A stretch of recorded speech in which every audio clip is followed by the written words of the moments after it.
Olá, seja muito bem-vindo ao meu canal. Meu nome é Newton Scala, sou pastor batista, pastorei a Segunda Igreja Batista de Mauá, que carinhosamente nós chamamos de Igreja Batista Sal da Terra. É uma alegria estar aqui e poder compartilhar a palavra de Deus com você. Quero te convidar para abrir a Bíblia no Evangelho de Lucas, capítulo 11. Neste capítulo 11, nós vamos ver uma série de mensagens dentro de um tema Acredite na Oração. Hoje nós vamos focar nos versículos 1 a 4. Deus, ele tem feito excelentes promessas a você e a mim. Ele promete responder nossa oração. Por isso nós precisamos orar. E ele tem também prometido derramar seu Espírito Santo sobre nós com poder. Nós precisamos buscar nos encher do poder do Espírito Santo para viver a vida abundante que Jesus prometeu. Vamos aprender neste capítulo 11 de Lucas um pouco sobre essa questão de acreditar na eficácia da oração. Deus quer que eu peça para Jesus Cristo me ensinar a orar, versículos 1 a 4. Deus quer que eu seja persistentemente chato e nunca desista da oração, versículos 5 a 8. Deus quer que eu confie na bondade dele, versículos 9 a 12.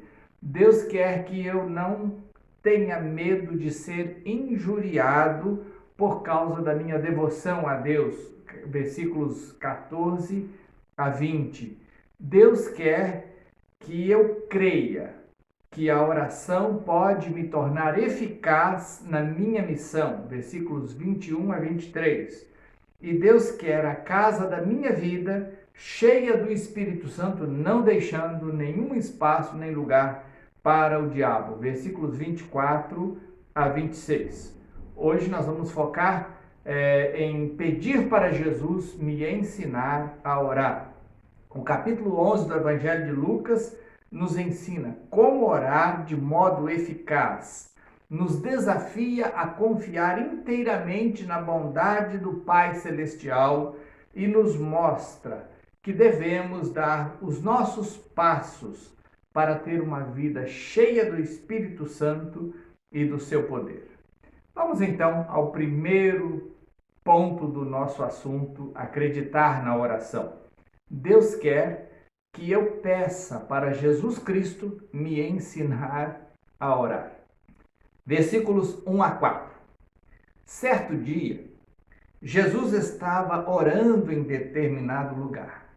Tendo terminado, um dos seus discípulos lhe disse: Senhor, ensina-nos a orar, como João ensinou aos discípulos dele. Ele lhes disse: Quando vocês orarem, digam: Pai, santificado seja o teu nome.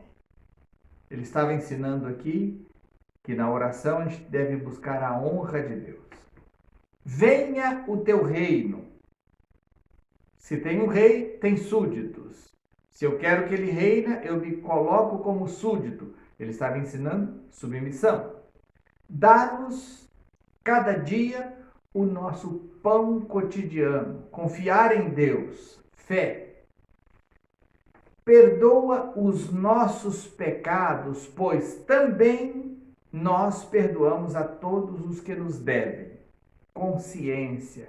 Eu quero receber, mas eu estou disposto a dar. E não nos deixes cair em tentação. Caráter, vida íntegra, vida que glorifica a Deus. Eu preciso aprender com Jesus a orar. Não é apenas uma questão de aprender a forma da oração, mas de ter no espírito a fome pela presença de Deus, como observamos na vida de Jesus Cristo, o Filho. Observemos um pouco a vida devocional de Jesus Cristo. Terminando de ser batizado, já o vemos em oração e o céu aberto sobre ele. Lucas capítulo 3, versículo 21 a 22, nós lemos: quando todo o povo estava sendo batizado, também Jesus o foi. E quando ele estava orando, o céu se abriu e o Espírito Santo desceu sobre ele em forma corpórea como pomba. Terminado de batizar, já vemos Jesus dedicando-se à oração e o céu se abrindo sobre a sua vida. As suas decisões foram tomadas debaixo de oração. Jesus começou a pregar e ensinar e pessoas começaram a se juntar para ouvir seus ensinos, porque era algo assim admirável, maravilhoso. Diz que as multidões se maravilhavam com a sua doutrina. Jesus decidiu então escolher alguns daqueles que o ouviam para que se tornassem seus discípulos, para que ele os nomeassem como apóstolos. E olha o que ele fez. Lucas capítulo 6, versículo 12. Num daqueles dias, Jesus saiu para o monte a fim de orar e passou a noite orando a Deus. Esse é o versículo 12. Se você ler o versículo 13, você vai ver que em seguida ele escolheu alguns para serem seus apóstolos. Jesus tomava suas decisões baseada em oração. Ele gastava um tempo na presença do Pai, orando, ouvindo o Pai, entendendo a direção do Pai para tomar suas decisões de ministério. Em suas orações, ele atraía a presença da glória de Deus de modo tremendo. No Monte da Transfiguração, nós vemos esse momento quando Jesus estava ali naquele monte e a glória de Deus enche aquele ambiente. Lucas capítulo 9, versículo 18, depois a gente pula para o 28 e para o 29. Diz assim: certa vez, Jesus estava orando em particular e com ele estavam seus discípulos. Então lhes perguntou: quem as multidões dizem que eu sou? Pulando para o 28. Aproximadamente 8 dias depois de dizer essas coisas, Jesus tomou consigo a Pedro, João e Tiago e subiu a um monte para orar. Enquanto orava, a aparência do seu rosto se transformou e suas roupas ficaram alvas e resplandecentes como o brilho de um relâmpago. Jesus encarava a oração como uma questão de dever e não apenas como uma opção. Em Lucas capítulo 18, versículo 1, lemos: então Jesus contou aos seus discípulos uma parábola para mostrar-lhes que eles deviam orar sempre e nunca desanimar. Oração não é apenas uma questão de, se você quiser você pode. Não, você deve orar. Eu devo orar. É um dever. Jesus disse que os seus discípulos deveriam orar sempre e nunca desanimar. É muito mais comum a gente encontrar cristão desanimado do que cristão orando. Mas Jesus diz que a gente tem que fazer exatamente o inverso. Não desanimar nunca, mas orar sempre. Porque é como uma balança. Se você ora muito, o desânimo perde. E se você ora pouco, o desânimo ganha. Você precisa decidir quem vai ganhar nessa balança na sua vida. Se você vai ser uma pessoa de oração ou uma pessoa desanimada, que não tem propósito, que não tem motivação, que não tem força espiritual para realizar a obra de Deus. Como que eu posso me tornar um aprendiz de intercessor com Jesus Cristo? Vemos que Jesus orava e orava em favor das outras pessoas. Certa vez ele disse para os seus discípulos: olha, Simão, Satanás pediu vocês para se andar, para bagunçar a vida de vocês, mas eu orei por você. Ele intercedia, ele orava em favor dos outros. Como que eu posso aprender isso? Eu preciso pedir a Jesus para me ensinar a amar as pessoas como ele as ama. Só sou capaz de orar e interceder com eficácia por pessoas que eu aprendi a amar como Jesus ama. Eu preciso amar as pessoas, apesar das imperfeições delas. Deus nos ama não é porque nós somos bonzinhos, não é porque nós somos perfeitos, não. Ele nos amou quando nós ainda éramos inimigos. A Bíblia diz, João capítulo 3, versículo 16, porque Deus amou o mundo de tal maneira que deu seu Filho unigênito para que todo aquele que nele crê não pereça, mas tenha vida eterna. Escrevendo aos Romanos, capítulo 5, versículo 8, o apóstolo Paulo diz, mas Deus prova o seu próprio amor para conosco pelo fato de ter Cristo morrido por nós, sendo nós ainda pecadores.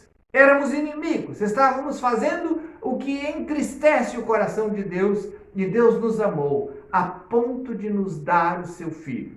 Então nós precisamos aprender a amar com esse amor que não espera a pessoa melhorar para poder mostrar amor por ela, mas toma a decisão, como Deus, de amar apesar da pessoa ainda não merecer o nosso amor, o nosso cuidado, o nosso carinho. Jesus amou os seus discípulos que estavam no mundo. Ele amou até Judas Iscariotes, que veio a traí-lo, e ele sabia que Judas faria isso. Jesus o amou.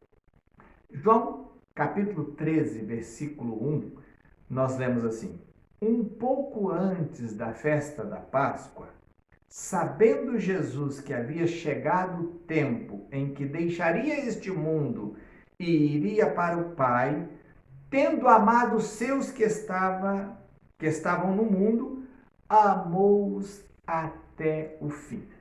A gente sabe o que aconteceu na sequência. Depois ele pegou uma toalha, se cingiu, pegou uma bacia e começou a lavar os pés dos discípulos. Depois ele serviu a ceia para os seus discípulos. Judas estava ali entre eles. Ele sabia tudo. Ele sabia quem ele era. Ele sabia que tinha vindo do Pai. Ele sabia que estava para deixar o mundo e ir para o Pai. Ele sabia que alguém entre eles iria traí-lo. Mas ele os amou. Jesus lavou os pés de Judas. Jesus serviu a ceia ao Judas. Porque ele amou mesmo quem não merecia ser amado. Nós precisamos pedir para Jesus nos ensinar a amar as pessoas assim, para que nós possamos interceder pelas pessoas como Jesus intercedia. Eu preciso pedir a Jesus para me ensinar a pensar nas pessoas como ele pensa. Em Isaías capítulo 49, versículo 15 a 16, nós vemos Deus dizendo para Israel: haverá mãe que possa esquecer seu bebê que ainda mama e não ter compaixão do filho que gerou? Embora ela possa esquecê-lo, eu não me esquecerei de você. Veja, eu gravei você nas palmas da minha mão. Olha o que Deus fez. Escreveu Israel nas palmas das suas mãos. Deus está dizendo, eu não me esqueço de você. Todo momento eu me lembro de você. Se nós quisermos aprender a orar, interceder pelas pessoas, como Jesus, precisamos pedir para Deus nos ensinar a pensar nas pessoas como Jesus pensa, a valorizar as pessoas, a amar as pessoas. Deus pensa em você porque Ele ama você. Você é importante para Deus porque você é projeto de Deus. Deus criou você para amar você. Você é o resultado do amor de Deus e não de uma evolução de espécie. Deus criou você à sua imagem e semelhança para que você pudesse ter relacionamento com Ele, para Ele poder amar você e você saber responder ao amor que Ele tem por você. Você foi criado para se relacionar com Deus. É por isso que o homem não encontra realização em nenhuma outra coisa na criação, a não ser no seu relacionamento com Deus. Porque fora disso, há um vazio em nós que nada pode preencher. Você pode ficar rico e continuar vazio. Você pode ficar famoso e continuar vazio. Você pode fazer sucesso e continuar vazio. Mas quando você tiver um relacionamento eficaz, um relacionamento bom com Deus, o seu Criador, por meio de Jesus Cristo, sua vida terá sentido, sua vida terá propósito. Você entenderá o seu significado e a razão da sua existência.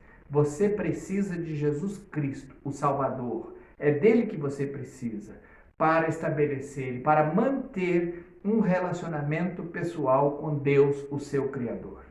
Sua vida só terá sentido quando você conhecer e se relacionar com Deus, o seu Criador.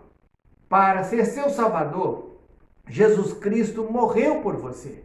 Ele deu a vida dele por você. Ele ressuscitou dentre os mortos para ser Senhor da sua vida. Ele tem todo o direito sobre a sua vida.